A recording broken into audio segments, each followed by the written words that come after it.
saya mau update untuk perkembangan proyek-proyek saya.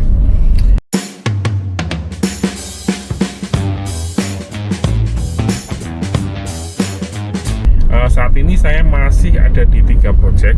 Yang pertama adalah proyek Ariel, terus ada proyek Hercules, terus satu lagi yang proyek di bidang kesehatan itu ya. Saya panggil aja, kasih code name apa ya? Kasih code name kesehatan. Panoramik. Panoramik itu kayaknya sih dukunnya di Asterix ya. Jadi 3 proyek itu ya, Ariel, Hercules, dan Panoramik. Jadi di proyek Ariel sendiri kemarin cukup oke, stabil. Traffic terbesar mereka itu di saat Thanksgiving, dan saat Thanksgiving kemarin saya cuti. Agak sedikit gak sopan ya sebagai tech lead untuk cuti di saat websitenya paling ramai, tapi ada 2 engineer lain yang lebih senior dari saya yang take over, jadi aman lah ya. Dan kemarin salah satu bisa dibilang Thanksgiving paling santai ya, karena nggak ada banyak masalah. Walaupun 2 minggu sebelumnya itu sempat ketahuan ada bug gitu ya, ada bug, terus kita patch dan lain sebagainya. Terus ya akhirnya berjalan dengan cukup baik. Setelah stress testing, kita stress test dengan ngupload konten dalam waktu beberapa menit. Kita ngupload 100 konten dan untuk lihat apakah ada masalah atau tidak, dan akhirnya semua terselesaikan.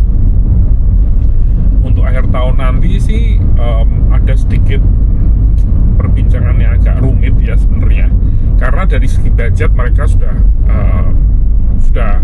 mentok budgetnya untuk tahun ini, sedangkan di musim libur ini ya, di Natal tahun baru, jadi kan kita libur dari kantornya saya dari tanggal 25 sampai tanggal 1 ya, maksudnya tanggal 2 itu full libur, dan nggak ada yang jagain websitenya jadinya, karena semua engineer libur.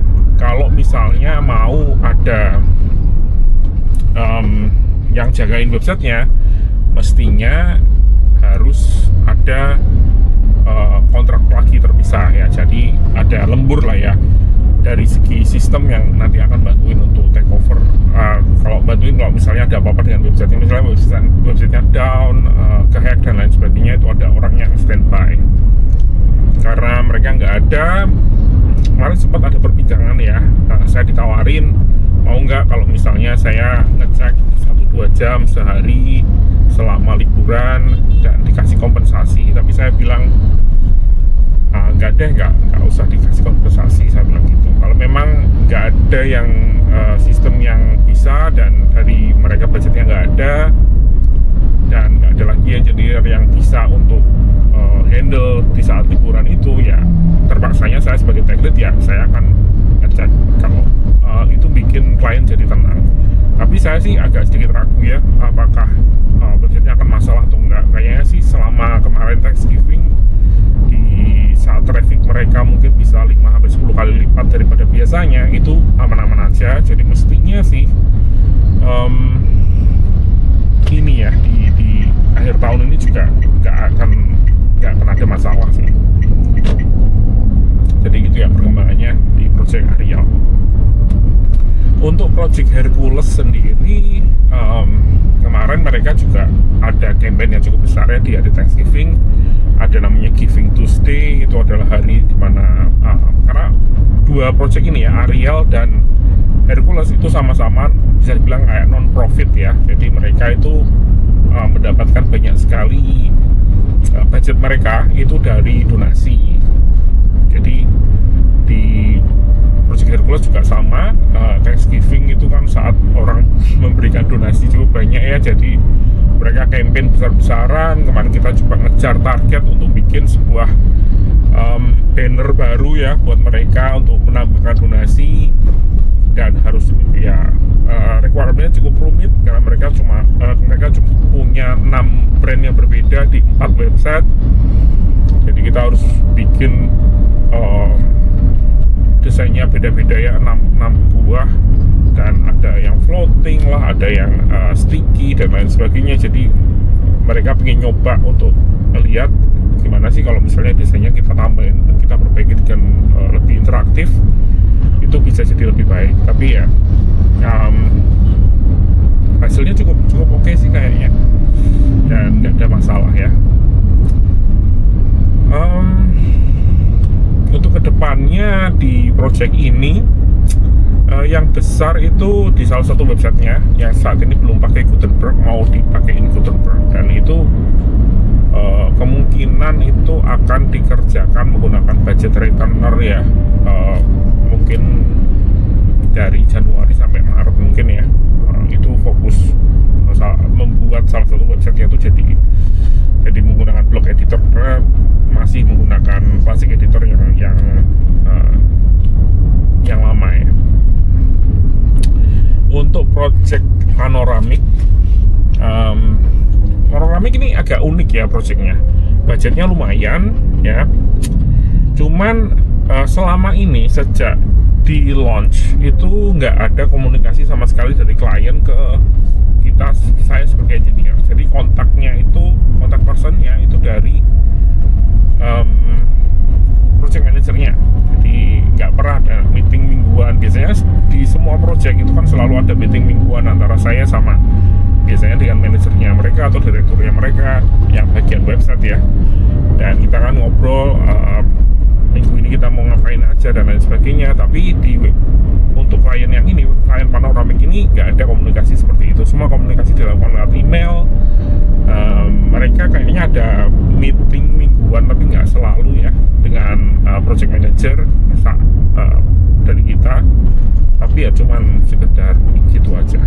Seringnya sih nggak ada meeting. Dan kabar terakhir itu kayaknya kontraknya mereka nggak diperpanjang. Jadi kalau nggak salah sih selesainya itu di Januari pertengahan. Itu kalau budgetnya bisa nutup sampai ke sana. Karena di project ini kadang ada beberapa tiket yang tiba-tiba urgent gitu ya.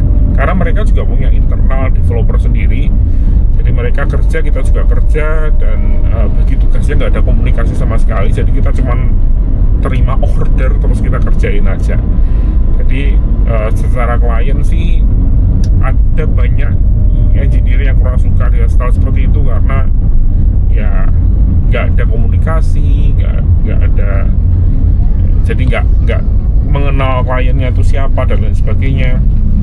Tapi kalau dari saya sendiri sih senang-senang aja ya, terus terang, karena kan jadi malah nggak ribet meeting terus gitu ya.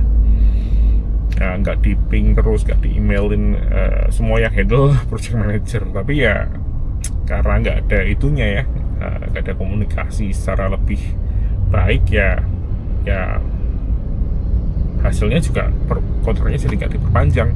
Walaupun kontrak ini mungkin memang cuman sampai websitenya stabil setelah redesign tahun lalu ya. Jadi memang kayaknya sih dari mereka, karena mereka juga punya tim internal sendiri untuk developer internal. Jadi kayaknya memang sudah direncanakan dari mereka ya untuk bikinin website ini di kantor saya, di perusahaan tempat saya bekerja. Terus setelah itu mereka akan ambil gitu ya, take over projectnya untuk maintenance ke depannya. Dan nanti kalau misalnya butuh tambahan fitur lagi, baru nanti bikin kontrak baru gitu. Ya itu aja dari saya.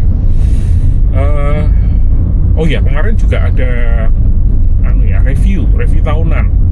Jadi sistemnya sedikit dirubah sejak tahun ini kayaknya. Tahun kemarin kayaknya sudah berubah juga sih, tapi tahun ini lebih rapi aja sih. Jadi biasanya di kantor saya itu kalau review tahunan itu berdasarkan tanggal kita join ke perusahaan. Misalnya saya kan join di bulan Februari. Nah, nanti tiap tahun kan direview ya sama perusahaan, kinerjanya seperti apa dan lain sebagainya. Dan biasanya juga dijatuh di bulan Februari juga. Tapi ya karena kesibukan dan jumlah orang yang perlu direview di bulan itu kan juga berbeda-beda. Mungkin Februari ada banyak orang yang perlu direview, sedangkan bulan Maret mungkin cuma sedikit dan lain sebagainya. Jadi mereka kesulitan ya, terutama dari project manager, dari manajernya saya misalnya dulu itu sering sekali telat untuk nge-review. Jadi misalnya saya mestinya direview bulan Februari, itu bisa jadi reviewnya di bulan April, atau terakhir malah sampai di bulan Juni baru direview. Jadi mundur-mundur terus gitu ya. Memang ketika ada kompensasi, misalnya gajinya naik 10%, itu di bulan Juni naik 10% misalnya, dari bulan-bulan sebelumnya Februari, Maret, April juga ditambahkan, jadi dihitungnya naik dari bulan Februari sebelumnya, jadi ditambahkan di bulan Juni semua gitu ya. Tapi tetap aja ribet lah ya untuk pengaturannya. Jadinya sejak 2 tahun yang lalu ya, saya baru benar-benar aktif di tahun ini. Itu reviewnya dibikin akhir tahun, jadi semua orang, semua pegawai itu reviewnya di akhir tahun. Itu jadi lebih memudahkan ya. Dan kemarin sudah masuk ada beberapa review dari tech lead-nya Project Ariel, tech lead, engineer dari Project Ariel, terus project manager dari Project Hercules, dan beberapa engineer lain juga yang pernah bekerja sama saya. Dan hasilnya ya antara baik gak baik ya. Secara umum baik, tapi memang ada beberapa hal yang perlu saya perbaiki sepertinya. Jadi tapi buat video ke depan kali ya, karena saya sudah sampai rumah ini. Oke, terima kasih sudah menonton dan sampai jumpa di video selanjutnya.